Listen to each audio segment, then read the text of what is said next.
buenas tardes, estimado público, ¿qué tal? ¿Cómo están? Bienvenidos a un capítulo más de Litigantes Electorales. Mi nombre es Sara Morales y hoy tendré el gusto y el honor de acompañar a estos caballeros en su polémica. Ustedes ya conocen la dinámica, tendremos 3 preguntas a debatir, pero antes que nada, permítanme presentarles a los caballeros de la mesa redonda. ¿Qué tal, litigante Sergio Anguiano? ¿Qué tal? Buenas Bienvenido, tardes. ¿Cómo estás? Muy bien, muchas gracias. Saludos a la audiencia. Qué gusto tenerte aquí. Gracias. Litigante Jorge Rodríguez, bienvenido. Gracias, Sara. Buenas tardes, Sergio. Buenas tardes, Jonathan. Es un gusto estar aquí con ustedes. El gusto es nuestro. Bienvenido, amigo y anfitrión, Jonathan Estrada, litigante. Igual que los litigante, demás. abogado, artista y de todo. Gracias, Sara, gracias, Sergio, gracias, Jorge, y por supuesto gracias al auditorio por permitirnos llegar ya al capítulo 8, ¿no?, de Litigantes Electorales. Es correcto. Y bueno, si les parece y están listos, ¿comenzamos las preguntas? Adelante. Adelante. Perfecto. Primera pregunta. ¿Debe prevalecer el escrutinio público constante hacia los candidatos que se quieren reelegir durante toda la campaña electoral sin veto a los candidatos opositores? Litigante Sergio.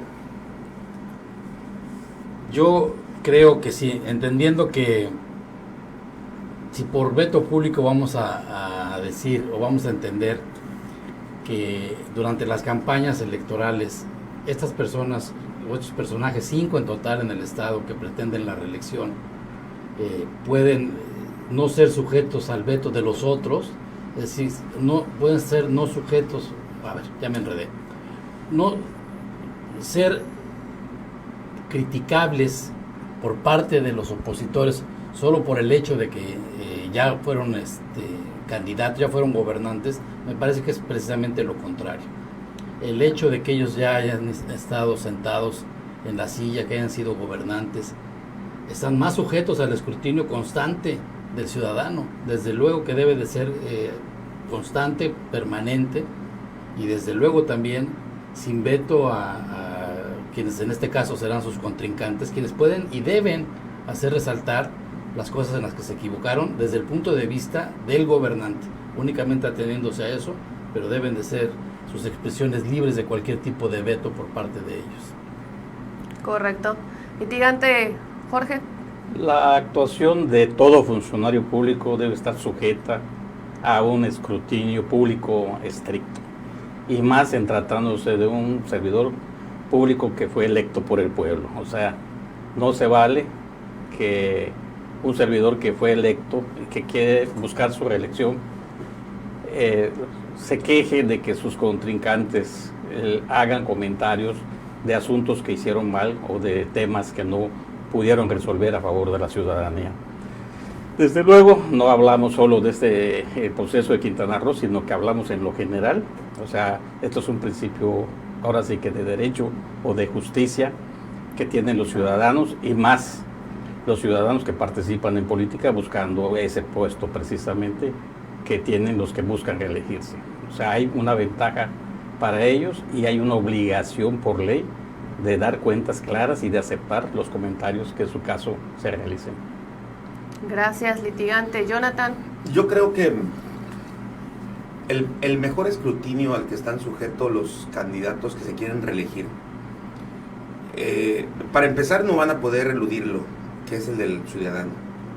O sea, la gente, desde que pasaron los primeros 6 meses de gobierno en Benito Juárez, en Solidaridad, en Cozumel, en José María Morelos y en Lázaro Cárdenas, que hablamos de los 5 municipios donde hay presidentes municipales que buscan la reelección, a partir de los primeros 6 meses, hablo del 2018 al 2019, porque fueron 3 meses del 2018, de octubre a diciembre y de enero a marzo.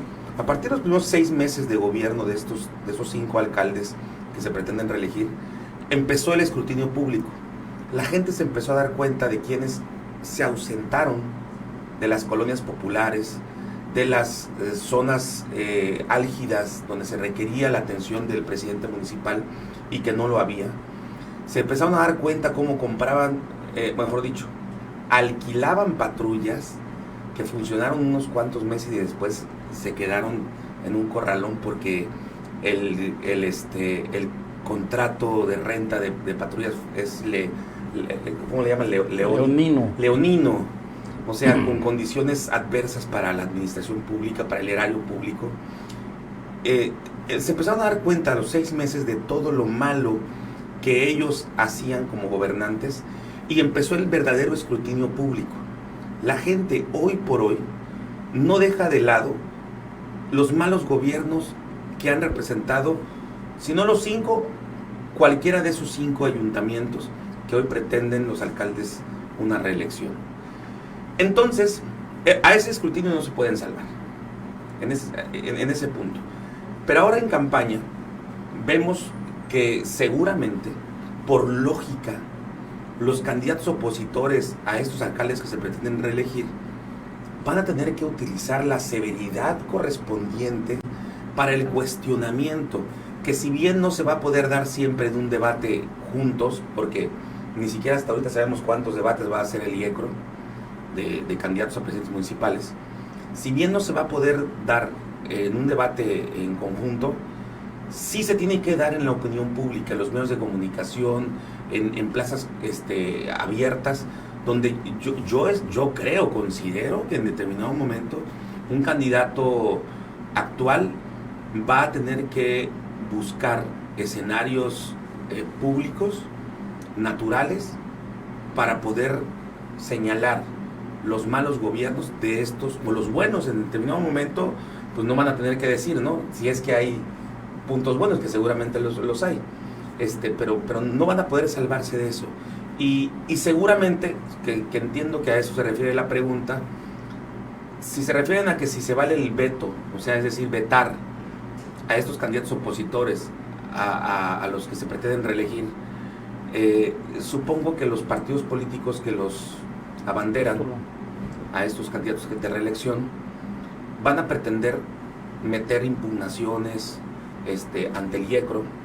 Se llaman impugnaciones, ¿verdad? Ustedes Sí. Impugnaciones para tratar de acallar las voces opositoras, porque se están utilizando el escrutinio del gobierno que representaron en los 2 años y medio más o menos que estuvieron al frente. Si se vale, claro que se vale. Se vale porque jurídicamente está permitido. Pero públicamente, aun y cuando el IECRO le diga a un candidato opositor, estás transgrediendo X ley o reglamento, y ya deja de estar molestando a Mara o a Laura o a Pedro, a quien sea, aun y cuando suceda eso, de cualquier manera, de lo que no se pueden salvar es del escrutinio público. Yo estoy completamente de acuerdo. Solo creo que habría que agregar el caso de Tulum, que también Bueno, sí es cierto, Tulum son 6. también está buscando Víctor la Masta, reelección, ¿no? es verdad. Y no solo es un derecho del ciudadano, es una obligación del Estado revisar lo que hace el gobernante, ¿no? Entonces el escrutinio debe ser todavía más claro. Lo platicábamos en un programa previo, que inclusive pudiera ser no solo una ventaja para el gobernante que pretende reelegirse, sino si hizo mal las cosas pudiera convertirse en una desventaja, precisamente debido a este escrutinio. Y si el ciudadano común puede, pues el opositor también puede y debe señalar eso. De ahí esa consideración que hemos tenido en algunas pláticas también, de si debe o no el que se pretende reelegir renunciar al cargo o no. Porque si además de todo quiere reelegirse y quiere seguir gobernando, por supuesto que va a ser más atacable. Pero eso es un riesgo que él corre y que debe de decidir al momento de decidir. Y decir cómo lo va a atacable hacer. de manera coloquial, porque realmente Claro, no bueno. sufre ataques. No, bueno, atacable O sea, desde el punto de vista del escrutinio que tú referías. Exacto. Él está sujeto a un escrutinio, no es un ataque como Y tal. el escrutinio en realidad es una calificación que el pueblo Así es. le da al gobernante, ¿verdad? El que actúa bien, el que ha cumplido con la ley, el que cumplió con sus promesas electorales, el que se mantuvo cerca del pueblo, pues con toda seguridad va a seguir contando con el cariño y el respaldo del pueblo. Y el que se escondió y el que se dedicó a hacer negocios ilícitos, el que se dedicó a hacer cosas que no debió haber hecho, con toda seguridad va a sentir el reclamo del pueblo. Seguramente. Y más, desde luego, los candidatos de la oposición, los candidatos de los otros partidos contrarios. Pero fíjate, Jorge, es increíble cómo digo, ya sabemos que la militancia de un partido es parte del pueblo también, ¿no? Porque finalmente somos ciudadanos, ¿no?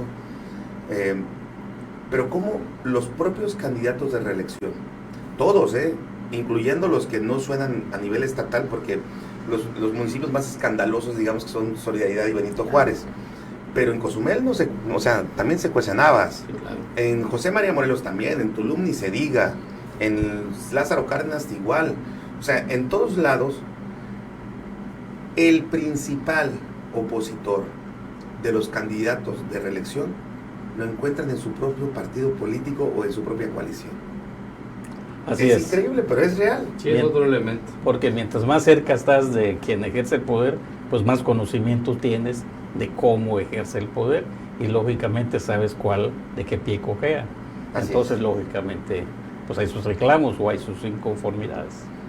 Y más allá de los resultados, digamos, que pudieran derivar del escrutinio estrictamente legal, como corruptelas o cosas así, bueno, pues está el haber cumplido con la gente las promesas de campaña.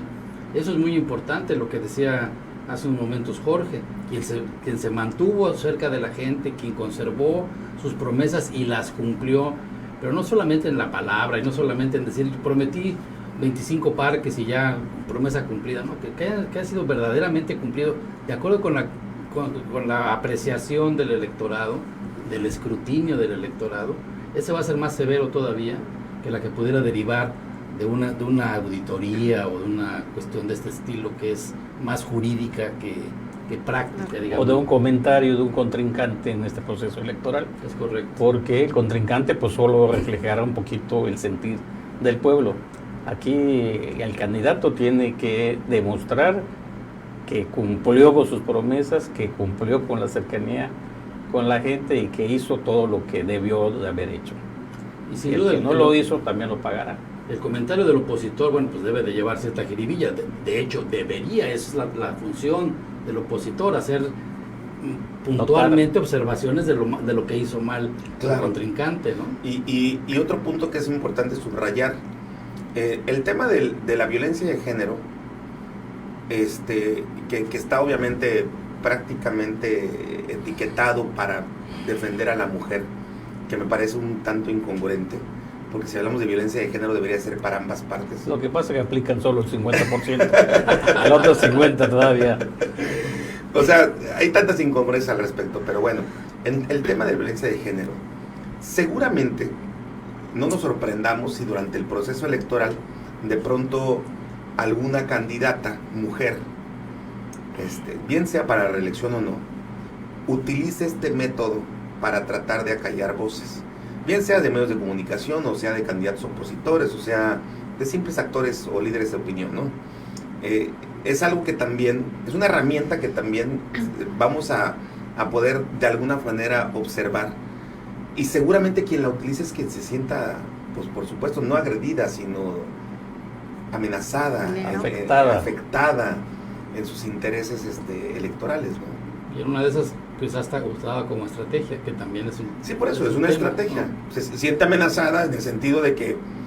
siente que de eso va a depender su triunfo o su derrota. Se victimiza. Y se va a Es victimizar. correcto. Sí, también hay que tener cuidado en eso. No hay que olvidar que el criterio de la autoridad electoral, con esas acciones afirmativas que le llaman, es decir, viendo que hay que reconocer una disparidad todavía, desgraciadamente, entre cómo se trata al hombre y a la mujer, lamentablemente todavía existe en nuestro país. Han tenido que crearse estas acciones afirmativas en donde el IECRO, en el caso nuestro, dice, esto es temporal, esto solamente, yo obligo, por ejemplo, a que haya paridad en las planillas, hombre-mujer, hombre-mujer, hombre-mujer, ¿no? Para que la mujer vaya asumiendo el rol que le corresponde en esta sociedad paritaria, somos el 50 y 50, etcétera. Lo malo es que esto se convierte en un criterio no solamente electoral. El riesgo es que se pueda convertir en una forma de valorar, digamos, jurisdiccional. Claro. Eso es lo que pudiera traer alguna consecuencia, ¿no? Y bueno, en Quintana Roo ya tuvimos la oportunidad de ver cómo la ciudadanía y el electorado castiga a una persona que pretende reelegirse y que no dio buenos resultados. Solidaridad en 2018, Cristina Torres, que quiso reelegirse, perdió. Sí. Y perdió precisamente Y no eso. por ser mujer, Y no por ser mujer. no por misógino. Misoginia. Sí, no, claro, por supuesto. Los ciudadanos. Bueno, si ya no hay algún otro punto respecto a esta pregunta, vamos con la siguiente, que ya Jonathan se adelantó un poco. Precisamente vamos a hablar de... La siguiente pregunta es: ante el escrutinio del gobierno, ¿sería justo que las candidatas Mara Lezama y Laura Beristain de Benito Juárez y Solidaridad, respectivamente, recurran a la ley de violencia de género política? Litigante Jonathan. Sí, ya me adelanté un poquito a eso. La verdad es que olvidé cuál era la segunda pregunta, pero sí, ya fijé mi postura, ¿no? Yo creo que usar esta ley, que si bien ha servido en algunos casos a nivel nacional para proteger el escarnio de un hombre que quizás realmente sea machista, digo quizás porque a lo mejor pues no es que sea machista, sino que su léxico es así burdo, coloquial y ordinario, ¿no? Como le pasó, por ejemplo, a Fernández Noroña, el diputado federal del Partido del Trabajo, que seguramente, no sé si sea machista o no, pero es muy común en él utilizar un lenguaje burdo, ¿no? Y lo usó con una diputada del PAN y tuvo que ofrecer una disculpa pública. Entonces, yo creo que si Laura Beristain, porque Laura Fernández va para la Diputación Federal, si Laura Beristain y Mara Lezama o cualquier candidata mujer pretende utilizar esta ley para protegerse de la crítica, de la opinión pública, pues es eso, básicamente, de la crítica. ¿Algún comentario en contra? Un comentario en contra, pues eso es crítica también, ¿no? Cometería un gran error. Y estoy seguro que las leyes, que las personas que están resguardando la ley electoral no van a prestarse a eso. Y si lo pretenden usar, porque a veces no es que pretendan ganar legalmente, sino que lo usan como un método para que mediáticamente les pueda favorecer y victimizarse. Claro. Si lo usan, yo creo que no les va a resultar. Bueno, yo creo que en este proceso y en todos los procesos, en todo el tiempo, debemos nosotros de ser educados, debemos de ser atentos y debemos de ser respetuosos, ¿no? Cierto. Yo creo que tanto hombres como mujeres, porque hay mujeres que también... Sí, se les pasa la mano. Les pasa la mano, o sea, no solo la mano, a veces Muchas cosas, muchas cosas, ¿verdad? Entonces yo creo María que Beristain debe prevalecer en el proceso electoral y en cualquier trato, en la educación debe prevalecer el respeto y debe prevalecer la apertura de mente, la apertura democrática, para que escuchemos todas las opiniones y no veamos únicamente lo malo, sino que veamos lo positivo o lo propositivo que hay en la actitud de cada uno de los candidatos o de las candidatas, para que podamos avanzar realmente. Si nos metemos a ir a los tecnicismos, a las partes en las cuales yo pueda victimizarme o pueda victimizar a mi compañero, pues entonces estaremos poniéndonos piedritas en nuestro avance democrático. A mí esto me recuerda aquella expresión de Diego Fernández de Ceballos, que siendo candidato a la presidencia dijo: me voy a ver a la muchachada y al viejerío. Ah, sí, ¿no? Y fue un verdadero escándalo, ¿no? En aquel tiempo, estamos hablando de hace varios años, ¿no? Fue en la campaña donde resultó presidente Zedillo, tras la muerte de Colosio. En el 94. Y yo escuchaba en alguna ocasión a Fernández Ceballos defender su punto y decir: es que muchachada y viejerío son palabras que coloquiales, que están en el diccionario. En el diccionario. Yo no quise ofender y lo volvería a decir, ¿no? De hecho, lo acaba de repetir en una entrevista que hizo Loret de Mola, etcétera.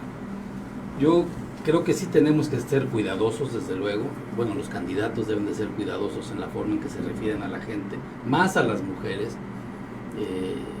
¿Pero por qué más a las mujeres? Esa es mi pregunta. Porque o sea, es como poner en desequilibrio y en desigualdad a los hombres. Porque deben de ser cuidadosos desde el punto de vista de que tienen una ley que les facilita, digamos, el quejarse o el victimizarse. Entonces, en ese sentido deben de ser cuidadosos. Ok. ¿No? Yo creo que cualquier candidato es criticable y debe de decirse todo lo malo que haga y todo lo malo que sea.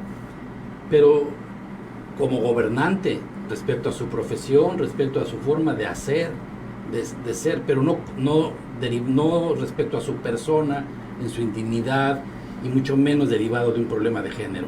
En eso deben de ser muy precavidos, porque la ley sí va a proteger, lamentablemente o afortunadamente, eso lo dejo al criterio de ustedes, más a la mujer, porque así está la ley. Hay una disparidad en este país que la ley ha decidido que debe de, cuando menos por ahora, tutelar de una mejor manera y proteger de una mejor manera a la mujer, porque es víctima de una agresión. Pero, y es incongruente, porque si bien es cierto que la mujer pretende dejar de ser considerada como el sexo débil, ese tipo de criterios la convierten en sexo débil. Yo por eso insisto en que lo que debe haber es educación. Tenemos que tener mucho cuidado, tenemos que ser respetuosos, tenemos que ser atentos, hombres y mujeres. Por no igual. Solo las mujeres y no solo los hombres. Los dos merecemos respeto, merecemos atención, merecemos que se nos escuche, y nosotros tenemos la obligación de escuchar y de respetar a los demás. Ahora que coincido perfectamente con el litigante Sergio, en el sentido de que las leyes, con la visión de proteger la desigualdad en el género femenino, ha convertido también una atmósfera que puede desproteger al hombre y que lo pega prácticamente a la pared, y de eso se trata precisamente esta pregunta. Incluso, o sea, de pronto una mujer con el ánimo de obtener el poder puede acusar a su contrincante hombre de violencia de género. Es correcto. pero además incluso puede ser injusto y antidemocrática, porque el pueblo puede no querer que haya igualdad, o sea, igual número de hombres que de mujeres. Puede que Claro. quieran que haya más mujeres que hombres, puede ser que al revés, quiere que haya más hombres que mujeres, y no porque la ley dice, para que tengas que cuidar el derecho de la mujer tiene que ser igual número. O sea, yo creo que en determinado momento puede ser injusto. Pero bueno, la tal misma vez ley. va a ser un proceso también en el Así que tenemos es. que transcurrir. Ya transcurrimos. La democracia es la decisión del pueblo. Ya avanzamos sea la mucho. mayoría. En términos de equidad de género avanzamos bastante en México. Creo que fue muy radical incluso la transformación o el desarrollo de la equidad de género, tan radical que precisamente por eso, hoy por hoy, el tema del feminismo es un tema que ha causado mucho revuelo y mucho escándalo en nuestro país y en nuestro estado. Y los propios creadores de esas leyes y de esas formas, hoy mismo son víctimas de su creación. Del monstruito. Sí, quizá ya llegó un momento en el que se deba de revisar todo esto, ¿no? Yo, regresando un poquito al tema o a la pregunta inicial, sí debe de prevalecer el respeto hacia la mujer como mujer, de ida y de vuelta. Es decir, no se vale que ellas, en este caso tenemos sabidas dos mujeres que van a buscar la reelección, ellas no tienen por qué agredir. Tres, Sofía Alcocer, no tienen por qué agredir a las demás personas y tampoco ser agredidas. Es decir, debe de cuidarse que no por el hecho de ser mujeres se les señale, se les critique, pero tampoco ellas no refugiarse en ese Como son coto, mujeres, la están atacando. Esto me lo dice porque soy mujer, porque si fuera hombre seguramente no se lo diría, ¿no? Exactamente. Entonces ese tipo de manifestaciones quizá ya llegó el momento que tenemos que revisar el marco legal, ¿no? ¿Creen que algunos candidatos, previendo esto, tengan voceras femeninas cerca de ellos para que hagan este ejercicio sin ser tan exhibidos? Yo creo que no hay ningún candidato que no tenga una mujer cerca. Pero con más... Y yo creo que no hay ninguna Pero- candidata con más intención, que no tenga... con más Pero intención. lo planteas como una estrategia del candidato. Exactamente. Ok, es diferente. Sí, pero yo creo que todos tienen una mujer cerca. De hecho, Y todas las mujeres tienen un históric- hombre cerca. Jorge, históricamente, el PRI obviamente, que era el partido en el poder, el partido Que decidía y hegemónico partía. y que decidía todo, siempre utilizaba a sus líderes de colonia, mujeres, como Punta de lanza, y también como el perchero, ¿no? el muro de contención. El muro de contención, eso quise decir. Ujú. El muro de contención, siempre, toda la vida lo ha usado, ya no lo puede usar porque ya A lo mejor ya no le quedan muchas, no sé, o la estrategia debe cambiar porque finalmente ya la política también ha cambiado, pero, y no solo el PRI, o sea, todos los partidos políticos, pero me refiero al PRI porque el PRI fue el que gobernó durante más de 70 años, ¿no? Hoy por hoy, yo creo que todos los candidatos, si tienen a un activista fiel, apasionado, dispuesto a enfrentar a sus adversarios, a dar lo que tenga que dar para que su candidato gane, es una mujer. O sea, respondiendo a la pregunta de Sara, es una mujer, evidentemente. O sea, son las más aguerridas, ¿no? Son las más... Lo que pasa es que son las que salen a buscar la comida para la casa. Exacto, también. Son las que salen a luchar por la familia, son las que salen. Y no quiere decir que los hombres estén floqueando, porque, bueno, en algunos estados sí nosotros somos flojos, pero... pero en general la mujer es la que atiende a la familia, que atiende a los hijos, hace la comida, una serie de cosas, y entonces pues conoce cuánto es el gasto, dónde se consigue más barato, en fin, sale más a luchar por la vida y por la salud de la familia. Muy bien, pues gracias. ¿Seguimos con las preguntas? Pensamos la tercera pregunta. Que era la tercera pregunta, pero ya nos dimos cuenta que venía con la segunda. Se inventó. Está interesante. ¿Cuántos debates deberían haber durante la campaña y con qué periodicidad? Muy buena pregunta, pero tú nos dices quién empieza. Vamos a hacer la palabra ahora al litigante Jorge. Gracias. Yo creo que el debate es permanente. Lo que pasa es que hay debates organizados por la autoridad, hay debates organizados por los medios. Creo que a eso se refiere. Hay ¿no? debates organizados por la ciudadanía, ¿verdad? O sea, en los cafés, si uno va a tomar un cafecito, oye, que está los comensales debatiendo entre quién es el mejor candidato, o quién es el peor candidato, o cuál es la mejor tendencia, a cuáles son los intereses que prevalecen, una serie de cosas, ¿verdad?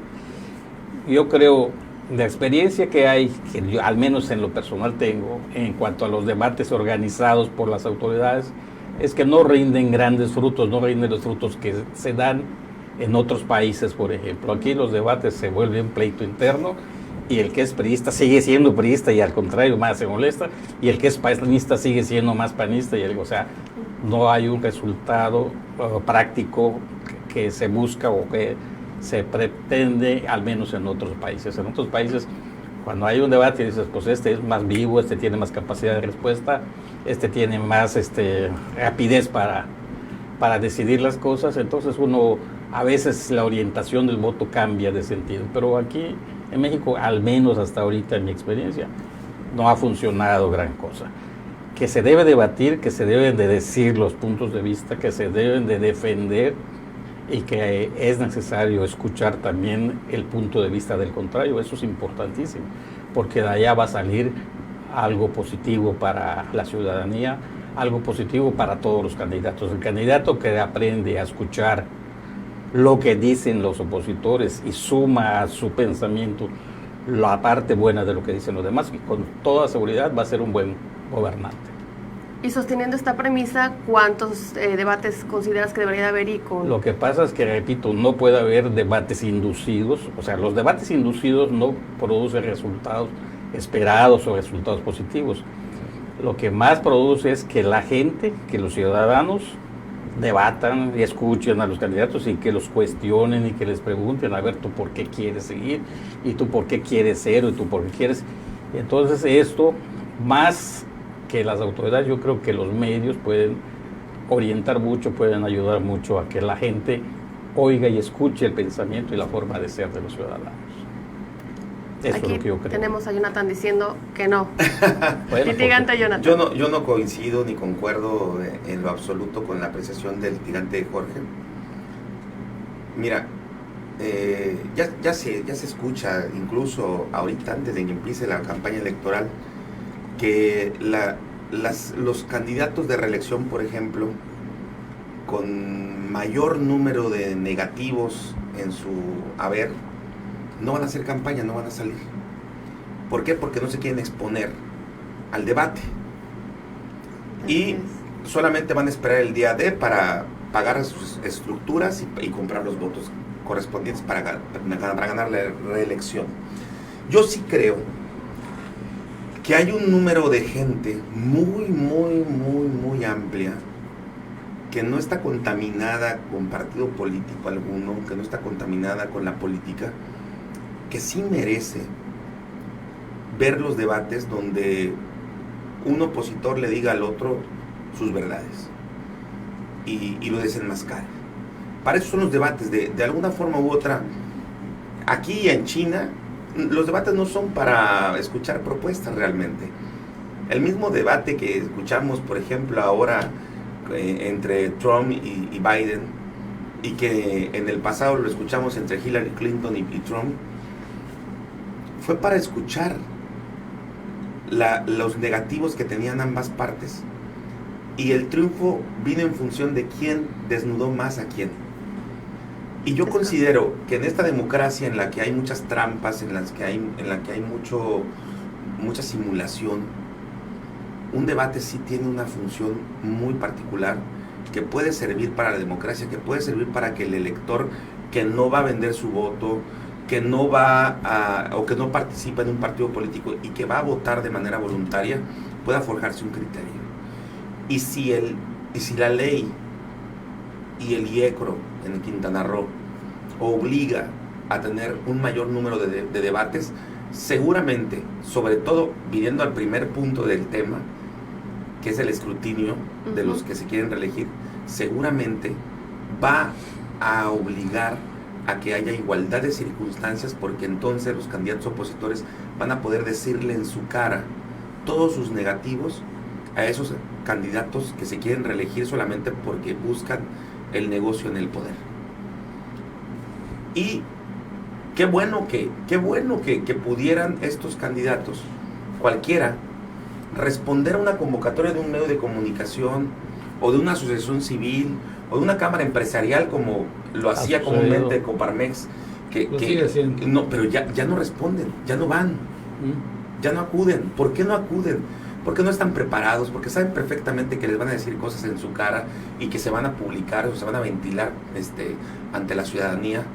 Entonces, tiene que haber, a mi juicio, una obligatoriedad de por lo menos 3-4 debates durante los 45 días de campaña entre candidatos a presidentes municipales.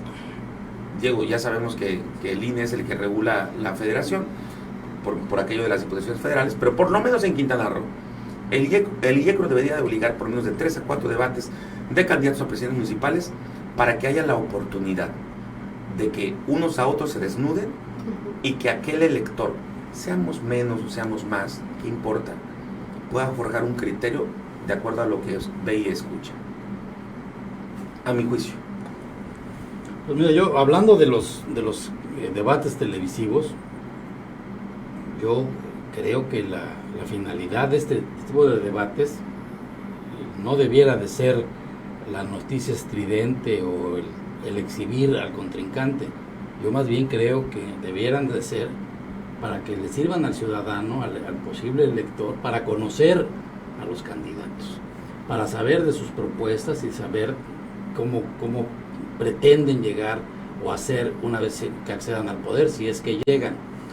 Lo que yo veo es que lamentablemente los formatos que hoy existen de estos debates televisivos no pueden satisfacer ese anhelo del ciudadano, porque si en un debate de 2 personas el tiempo es muy corto, en un debate, por ejemplo, ¿cuántos candidatos va a haber por municipio?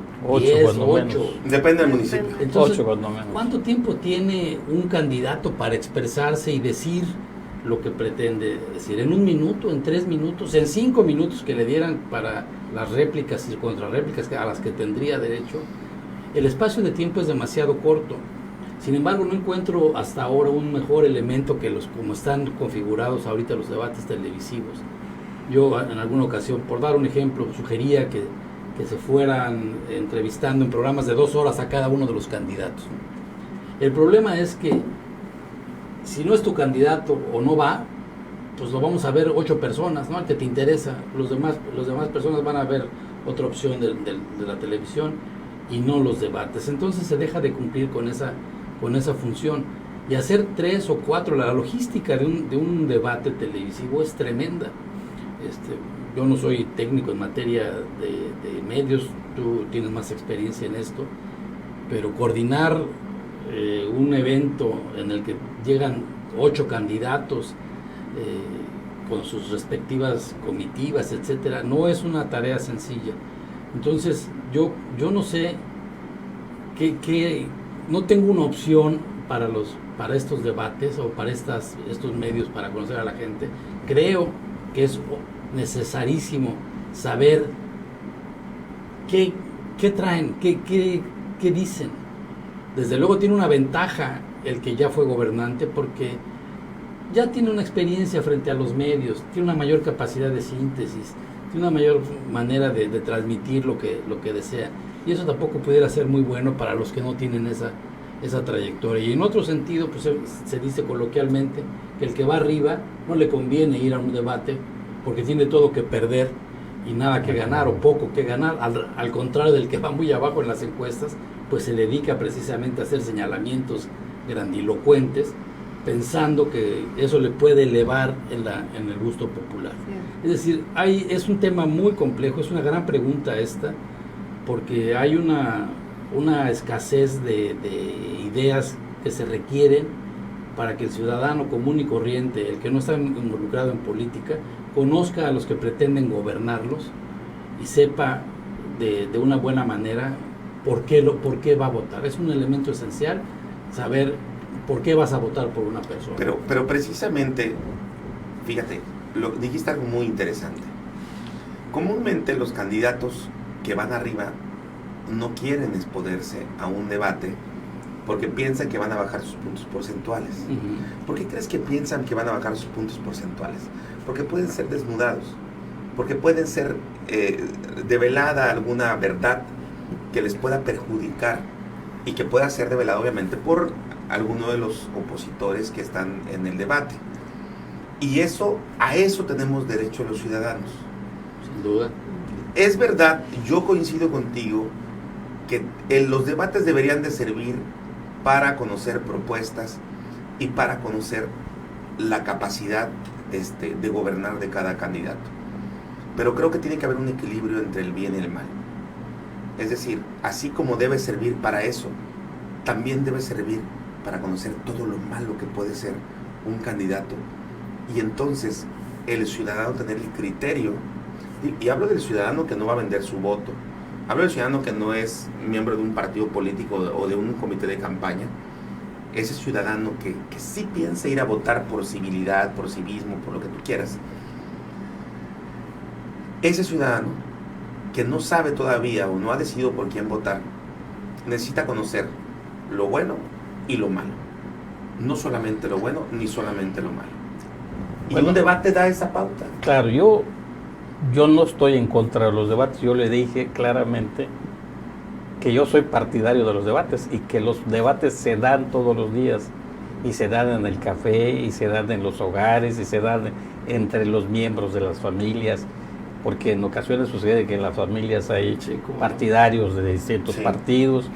En fin, lo que no ha habido, y con lo que yo no estoy muy de acuerdo porque no da los resultados que se espera, son los debates oficiales. Por lo mismo que se ha dicho aquí, los formatos no se ha encontrado la forma correcta de hacer que esto rinda los frutos que deben tener, lo mismo que tú dices. O sea, por eso sugería yo que ojalá y los medios, y ojalá y las cámaras, y ojalá y todas las instituciones que intervienen, y la ciudadanía, y los sindicatos y todo, pero para eso son las campañas. Mira, para darse a conocer. En el 2018 se creó un fenómeno que no se había visto nunca en el país. Hablo de la elección federal, no la local. Se crearon en los medios de comunicación, principalmente, fíjate, inclusive Televisa, se crearon foros de debates entre presidentes de partidos políticos, coordinadores de campaña de los candidatos y de los propios candidatos.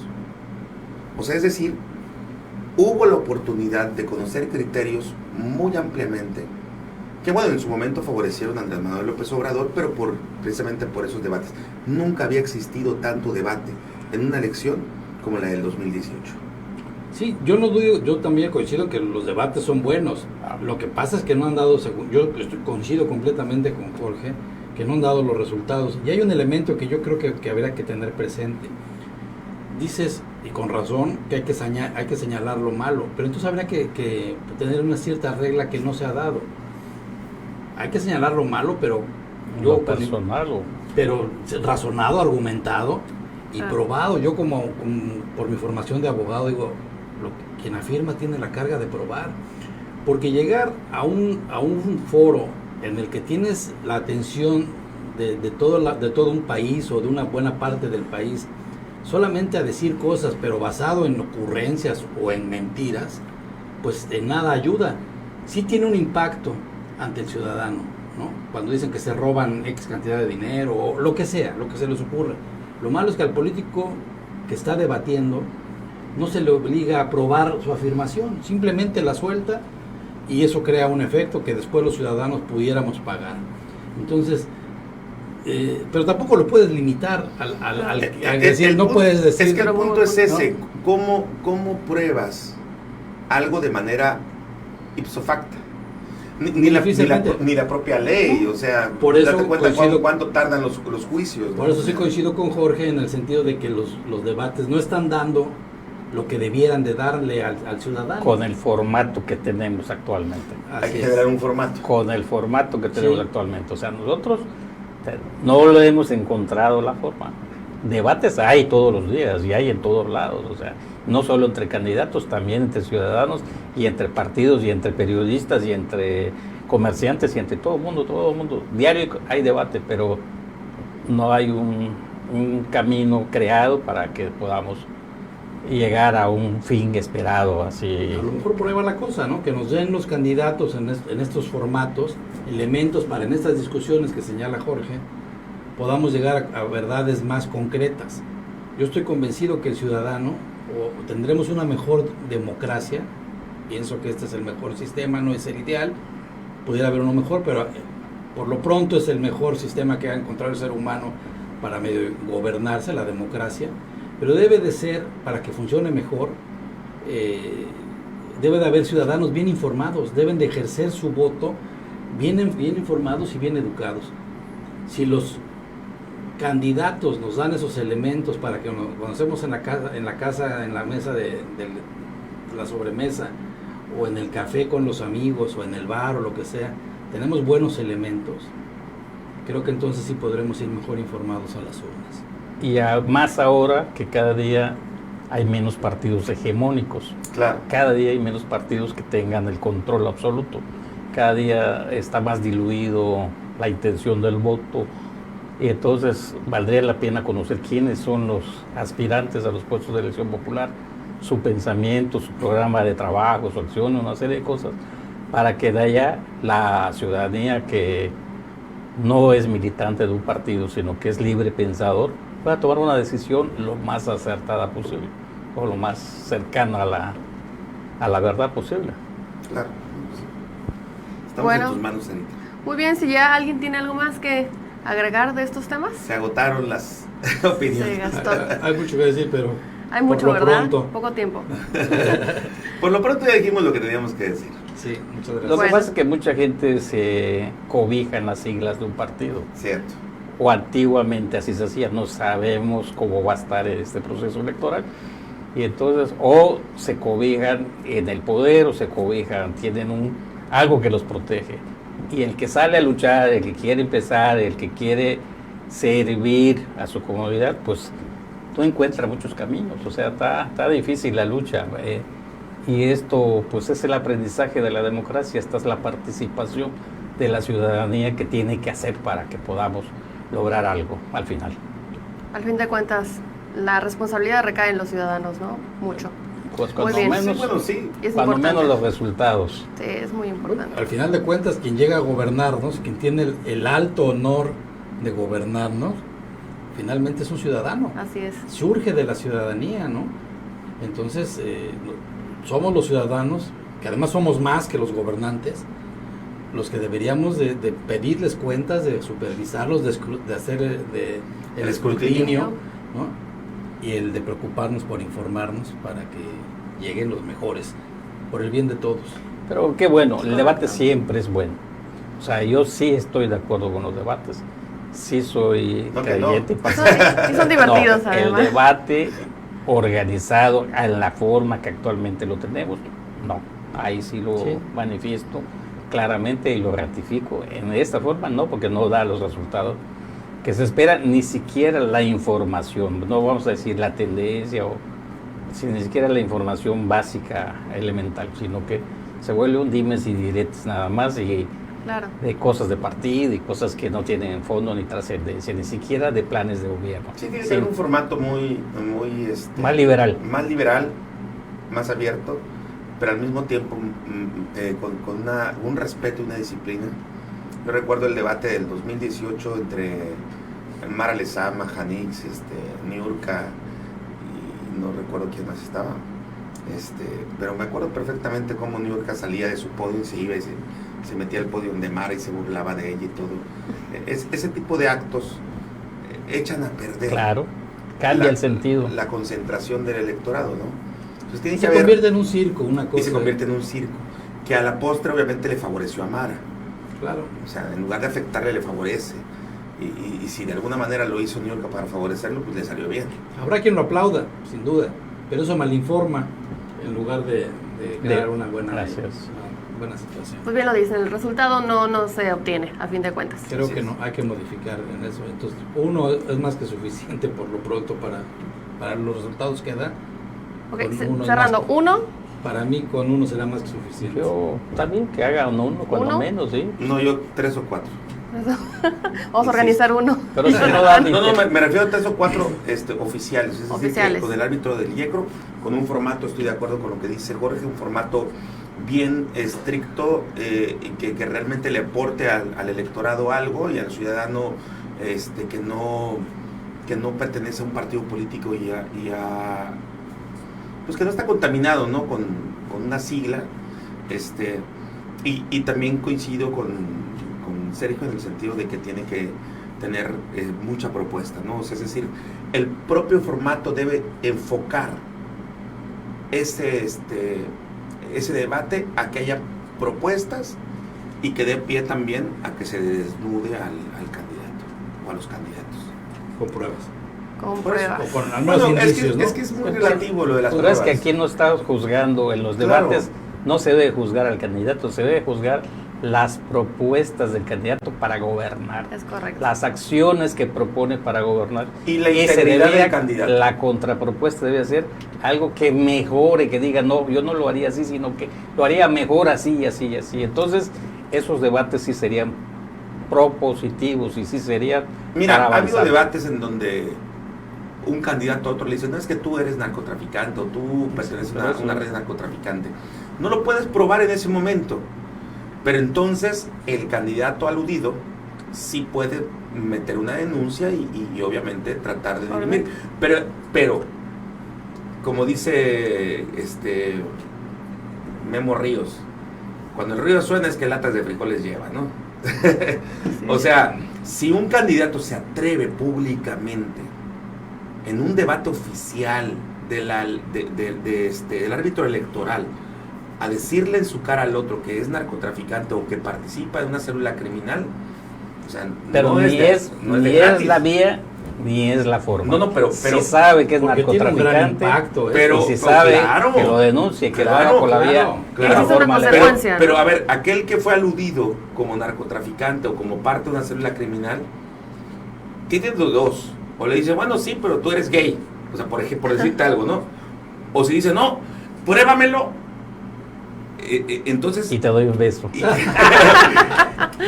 ¿cuál es Ya. el impacto ante el electorado? El electorado Pero dice, entonces, a ver, pero entonces a ver, se desvirtúa la El finalidad objetivo, de- es lo que decía, ese es el tema. no se desvirtúa. Se convierte en No otra sé, porque- cosa. ¿Y qué tal si realmente es parte de No una importa. célula criminal? Que denuncie. Por y no- eso Pero es a- una denuncia pública el No, candidato no, y se vale. Pero no es para eso. el Pero debate. además, ¿Por qué no? si es narco o es gay, ¿Por al qué final no? puede ser el gobernante. Y no, y no tiene que ver nada de eso. Estoy de acuerdo, pero al menos ya le forjaste un criterio a aquel electorado que te repito, que no ha Si es decidido falso. su voto. Bueno, si es falso, bueno, por lo menos tuvo la audacia de evidenciarlo y el otro no tuvo la audacia de defenderse. Entonces, ¿sabes qué pasa en algún electorado? Que en alguna parte del electorado, en un debate se dicen puras mentiras. O sea, ya no tiene caso. Se o sea, decepciona. porque lo van a criticar, van a decir que es narcotraficante, el otro que se robó mucho dinero, el otro que tiene una casa muy grandota. Pero es que entonces, suele ser real. No tiene caso los debates. Sergio, suele ser real. Suele ser real. Cuando un candidato opositor se atreve a aseverar públicamente y más en un debate legal, suele ser real, que cuando un candidato se atreve a desnudar al otro de una manera tan dimensional, es porque realmente hay algo. Entonces, hagamos 3 tipos de debates, como tú propones. En uno, que se trate de cosas personales, que se debatan las cuestiones. ¡Qué buena propuesta! ¿Verdad? Que se propongan las propuestas para gobierno, y en tercera, pues las contrapropuestas y los desastres, para llegar a conclusiones. Eso puede ser. Inteligente, ¿eh? No está mal. Hay que tomen nota ya. Y desde antes, que digo, bueno, pero corres un riesgo a advertirle a la otra persona. Si denuncias algo que por eso es problema de cada quien. Eso vas. Pues es problema de cada quien. O sea, tienes tu colita, guárdala. Si yo te difamo, en Quintana Roo no cuenta la difamación, pero si yo te hago un daño moral, sí cuenta el daño moral. Entonces, yo voy a ser responsable de lo que diga y tú vas a ser responsable de cómo te defiendas. Bueno, la propuesta de Jorge se me hace la más congruente de lo que hemos dicho. Salió algo positivo de esta plática. Y deberíamos hacer un ejercicio, ¿no? Ya tenemos material para otras cápsulas y otros programas. ¿Cómo no? Bueno, se está poniendo muy bueno, muy interesante, pero pues ya se nos acaba el tiempo. Muchísimas gracias por habernos acompañado, Sergio, Jorge, Jonathan. Gracias, Sara, por acompañarnos. Ojalá que tenga el honor de hacerlo más seguido. En este capítulo 8 de Litigantes Electorales. Me encantó. Ya luego para estar de aquel lado, ya que me prepare bien. Van a ver. Hay que litigar un poco. Y allá en casa, muchísimas gracias por sintonizarnos. Recuerden que Cancún Channel es un canal que está comprometido con la información y la información es poder. Así que nos vemos a la próxima.